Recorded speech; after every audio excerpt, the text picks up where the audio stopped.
شروع کرتا ہوں اللہ تعالیٰ کے بابرکت نام سے جو بڑا مہربان اور نہایت رحم کرنے والا ہے۔ مسلمان مرد کا نکاح کتابیہ یعنی یہودی و نصرانی عورت کے سوا مجوسیہ، آتش پرست، بت پرست، آفتاب پرست غرض کسی کافرہ سے نہیں ہو سکتا، اور مسلمان عورت کا نکاح مسلمان مرد کے سوا کسی اور مذہب والے سے نہیں ہو سکتا، عالمگیری وغیرہ اگرچہ وہ اہل کتاب سے ہو۔ یہودیہ اور نصرانیہ سے مسلمان کا نکاح ہو سکتا ہے، بائیں معنی کے نکاح کر لیں تو ہو جائے گا، یعنی اس میں جمع زنا نہ ہوگا، وطی حرام نہ کہلائے گا، اور اولاد مسلمان قرار پائے گی، مگر چاہیے نہیں کہ اس سے بہت سی برائیوں کا دروازہ کھلتا ہے۔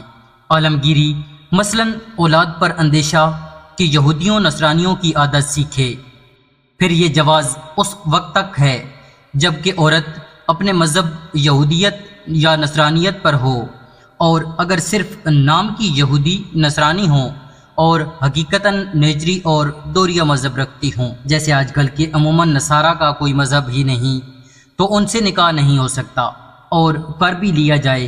تو ایسی عورتوں سے نام نکاح اس حرام کو حلال نہیں کر سکتا۔ قادیانی مرزائی کے ختم نبوت کے منکر ہیں، اور وہابی رافضی جو بد مذہب ضروریات دین میں سے کسی دینی ضرورت کا انکار کرتا اور قطعی کفریہ عقائد رکھتا ہے، ایسوں سے نکاح قطعاً یقیناً محض باطل اور زنا خالص ہے، اور جو کسی ضرورت دینی کا منکر نہیں، ان کے بارے میں بھی علماء اہل سنت کا قول فیصل یہی ہے کہ ان سے شادی بیاہ کے تعلقات جائز نہیں۔ بد مذہب عورت کو نکاح میں لاتے وقت یہ خیال کر لینا چاہیے کہ ہم اس پر غالب ہیں، اس کی بد مذہبی ہمیں کیا نقصان دے گی، بلکہ اس سے سنی کریں گے محض حماقت ہے۔ یہ رشتہ تو دوستی میل، رغبت میل، محبت مہر پیدا کرتا ہے، اور محبت میں آدمی اندھا بہرا ہو جاتا ہے، اور دل پلٹتے خیال بدلتے کچھ دیر نہیں لگتی۔ اللہ عز و جل اپنے حفظ و امان میں ہی رکھے، اور ایسے کو اپنی بیٹی دینا تو سخت قہر قاتل زہر ہے کہ عورتیں مغلوب و محکوم ہوتی ہیں، پھر انہیں اپنے شوہر کی محبت بھی ماں سے، باپ سے، تمام دنیا سے زیادہ ہوتی ہے، پھر وہ نرم دل بھی زائد ہیں، اور ناقصات العقل والدین بھی ہیں، اور نکاح ہر وقت کا ساتھ ہے،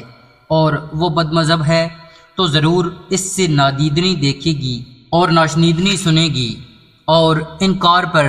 قدرت نہ ہوگی،